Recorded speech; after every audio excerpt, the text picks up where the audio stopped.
So Abyss of the Goth has dropped. It is a brand new update for Warframe, and with it comes a lot of quality of life changes. One of which is the Shield Gate changes, which are incredibly important because they are, of course, going to be pertaining to Mag. We're here in the Simulacrum with Mag Prime. So here's the thing about shield gating. Essentially, the idea is that the more shields you have, the longer your shield gate is going to end up being. That's basically it. How does that work in practice? Well, basically, we're going to go up these corpus text, rather. And notice how I have basically around about 2.5 seconds of shield gating. So I'm able to survive for quite a while, just taking damage. 2.5 seconds is the absolute maximum, and you can only achieve that with replenishing 1,150 shields. There is a bug where apparently overshields count towards that, but that is definitely not intended, so they will be removing that particular interaction soon. If I were to just use Polarize, notice how my shield gate is significantly shorter.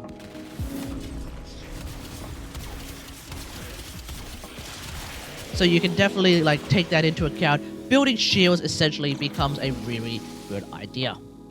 Couple of key points to remember. The old soft shield gate prior to this particular update still exists. It is basically the absolute minimum amount of shield gating that you can have. So even if you replenish one shield, that'll still trigger that. If you want the old hard shield gate of being 1.3 seconds, then you will need to replenish around about 325 shields apparently in order to reach that particular threshold. I believe most Warframes will have that because a lot of Warframes actually got their shields and health buffed as well, including Mag. So that's going to be something that you can do. And if you want the absolute maximum amount of shield gate possible, being 2.5 seconds, then you're going to need to replenish about 1,150 shields.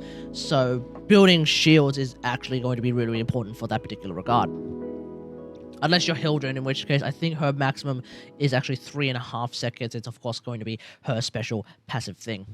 And also on top of that, when you have your shield gate active, or when you're just taking damage from shields, you can also activate another thing that I have been using pretty much since, well, a long time, which is, of course, Arcane Aegis. So, what we're going to do, we're going to use these Corrupted Heavy, why do I keep saying Corrupted Heavy Gunners? I'm too used to that. We're going to use these Corpus Text, and, Arcane Aegis is back. When Abyss of the Goth first dropped, Arcane Aegis was bugged in that it didn't work. It has been fixed in, I believe, the first or second hotfix, so it's good. But once again, you do need to make sure that right after your Arcane Aegis is done, that you don't get completely clapped by your enemies, because you will have a very, very soft shield gate, being that absolute minimum 0.3 seconds. And of course, Arcane Aegis doesn't necessarily always trigger. When it does, you do still get that 12 seconds of practical invulnerability, which is really, really good against everything that isn't, toxin procs and all that jazz. So Arcane Aegis, once again, is very much back on the menu, just like that. With all of this information involved, let's have a quick look at the build that I am using with Mag, because there is a slight update to it. This is the build that we're using on Mag. So the only real difference here is that I am actually using redirection, and we're no longer using a quadra augment natural Mag build. We're actually using a triple augment natural Mag build again, by unfortunately dropping greedy pull. So it is what it is. Otherwise, everything else remains exactly the same. We're going for that range, we're going for that efficiency, we're going for that duration on top of mold efficiency to get that additional duration, so that's really, really nice. We're going for equilibrium because that's always really, really strong. In fact, I believe equilibrium might be a little bit stronger now because of a couple of other additional quality of life changes that I don't remember what they are, but I remember seeing tweets and stuff from Pablo saying that, yeah, equilibrium is going to be better to use, so that's going to be really, really good. And then, of course, enemy radar, prime shot footed. These are things that I've been using since, I don't know, the dawn of time, I guess. I don't know. And then, of course, Arcane Aegis, like I said, I thought it was nerfed. It's not nerfed. It's back on the menu, boys. So yeah, Arcane Aegis is really, really strong. And of course, there is one other additional thing, which is, of course, the Archon shard that I used on this build. Basically, I swapped out one of my Amber Archon shards for an Azure Archon shard to actually get some additional shield capacity.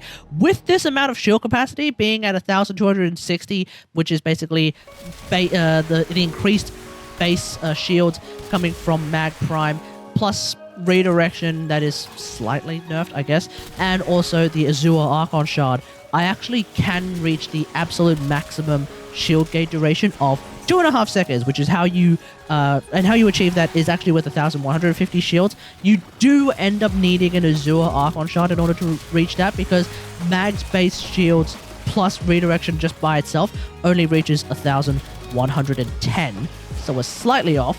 Not a big difference, but I figured, screw it, I might as well play to it. Why not, right? It's not a huge difference between, I think, 1,110 and 1,150 shields in terms of the shield gating duration, but let's be cute about it. That's pretty much it. Let me know about all of this in the comments below. How do you feel about the shield gate changes, especially for your favorite Warframe? Let me know in the comments. I'm going to also cover a few of the other things, namely a few bits and pieces in the companion rework, because there's actually a couple of very, very interesting and very, very tasty things about the companion rework that I'm actually liking quite a lot, despite the fact that I might not be able to use it that often because X of my enemies don't show up. Hint, hint. But that's really, really interesting. I want to talk about that next. But yeah, I'm overall pretty satisfied with the update, and I haven't even done most of it yet.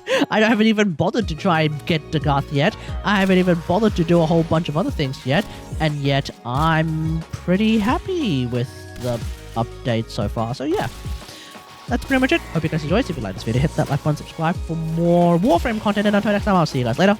Thanks for watching. Bye.